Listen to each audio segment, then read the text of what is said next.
This episode is sponsored by me and Learn Light and Sound. We have courses online on how to improve your lighting and sound for video. Links down below. Now, 32-bit float is a very useful tool, and it's available in some modern audio recorders. And what it does basically is it makes it so you don't have to set the gain or the input level, and that frees you up to focus on other important things like microphone placement and managing noise in the recording space and things like that. But here's the thing, not all 32-bit float recorders produce the same quality audio. Some of them produce better audio than others. Before we get into that, let's review how a 32-bit float recorder works and some of the benefits it provides. So here's how a traditional digital audio recorder works, 24-bit or 16-bit. First, a microphone captures sound and converts that into an analog electrical signal. That audio signal goes into an analog preamplifier, and that's where you set the gain. That's how much you want to amplify the signal. The audio coming out of the microphone is a fairly weak signal, and a preamplifier boosts that signal up. That's what the gain does, and you get to choose how much you want to amplify that audio to sort of optimize it. Then the output of the preamplifier goes to an analog to digital converter, where it's converted into a digital stream of ones and zeros, and then recorded into a file like a WAV file. But if you set the gain too high and the audio exceeds 0 dB full scale, the audio will distort and clip and will generally sound awful. And even if you bring that audio into a digital audio workstation or any sort of audio app and reduce the levels, it's still going to sound distorted because that is essentially lossy damage, as there's no way to restore it. Not any good ways to restore it if it's really bad. Now, on the other hand, here's how a 32-bit float audio recorder works instead. Just like before, it starts with the microphone, which captures sound and converts it into an analog electrical signal. That signal goes into an analog preamplifier, which is set to a gain defined, it's a fixed gain, defined by the product company that designed the recorder. And this is typically a really, really low gain setting, so there's plenty of room to capture much louder sounds. And in the higher quality recorders, they use a very clean preamplifier capable of capturing a lot of dynamic range, so that even when it's at that fixed gain, the quiet sounds can still be picked up nicely without a lot of noise. Then the output of the preamplifier goes to a series of 2 or more analog digital converters. But in this case, one of the converters takes the louder or higher amplitude sound and converts that, and the other converter or converters take the lower amplitude or quieter sounds and convert those. Then the output of the converters is combined to create a potentially wider dynamic range digital stream of ones and zeros, recorded into an audio file again, just like before, into, for example, a WAV file, but in this time, it's actually encoded in a 32-bit float format.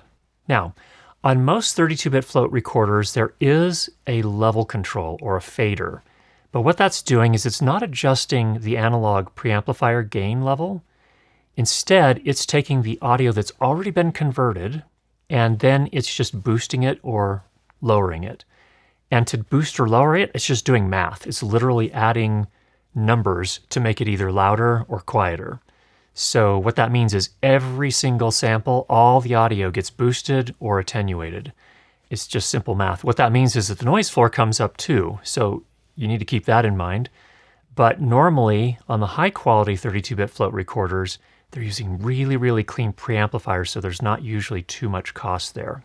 Now, here's where the seeming magic comes in with 32-bit float audio. If the audio level that you set on your recorder actually exceeds 0 dB in that file that's recorded on the recorder, you can actually bring it into an audio app in post and reduce it, and it will be restored. It will no longer be clipped and distorted in most cases. Not every case, but most cases. So, and also on the inverse, if it's really, really low, you can usually boost it up, and usually the noise floor won't come up nearly as much or quite as much necessarily as more traditional 24 or 16-bit audio recordings. But that's not always the case. And what this relies on for this to work well is it relies on really high quality parts across that entire audio signal chain. So from the microphone to the preamplifier to the converters and to whatever that magical process is, it brings the audio out of the converters and recombines it into a single audio file. If any of those in that signal chain are not high quality, the audio is going to suffer in some way. So that's where not all audio recorders or audio interfaces or 32-bit float microphones are the same. Some of them are higher quality and some of them are lower quality, just like in the olden days with traditional 24-bit audio recorders or audio interfaces. Some of them sound great, some of them sound less great, and there are a variety of reasons for that, but almost always it's because either the engineering wasn't as good or the quality of the parts that they use within that whole thing are not optimal. So let me give you an example of a 32-bit float recorder, actually two examples. The first one, the Zoom H4 Essential Recorder. And there's an entire line of Zoom H Essential recorders. The H4 Essential, which I own, purchased with my own money, is a $200 USD recorder. It records 32-bit float, and if you record into the XLR inputs or to the built-in microphones and the audio goes above 0 dB during the recording, you can generally recover that in post by reducing the levels and it won't sound distorted anymore.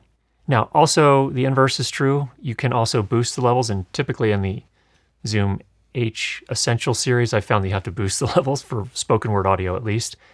I find that it actually brings the noise floor up quite a bit. Now, why is this? Shouldn't that not be an issue? There is a myth that 32-bit float recordings are noise-free. There's no self-noise in a 32-bit float recording. That is actually a myth, and if you use the Zoom H4 Essential recorder, I think you'll find, especially if the recording is a little bit on the quieter side and you have to boost it a lot in post, it's going to get somewhat noisy.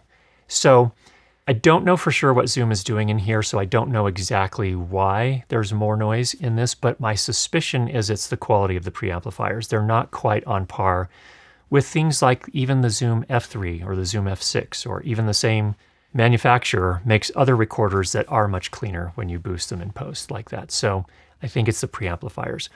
On some recorders like the Tascam DR07XP, this is our second example, I suspect they're only using a single analog to digital converter and a lower quality preamplifier. So I've got some recordings that you can go listen to. We did reviews on both of these recorders.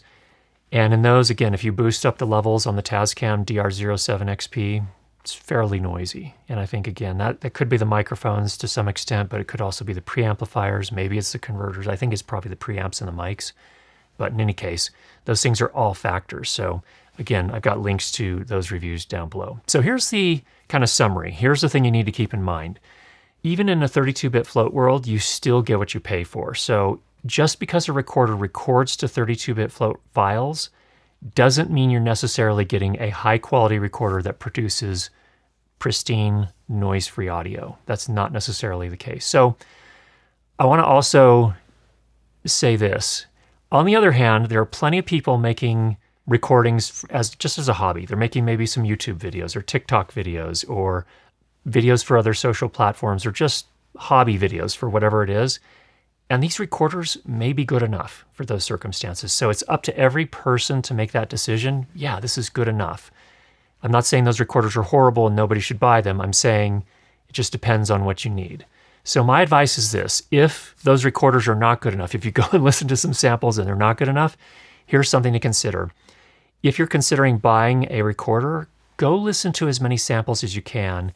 And those samples should not be processed. So if you're going to listen to them on YouTube or anywhere else on the internet, they shouldn't have heavy noise reduction applied to them or any noise reduction applied to them if you can avoid it. They shouldn't have a lot of compression or loudness optimization, or if you're watching here on YouTube, you should turn the stable volume feature off when you're watching and listening to that video.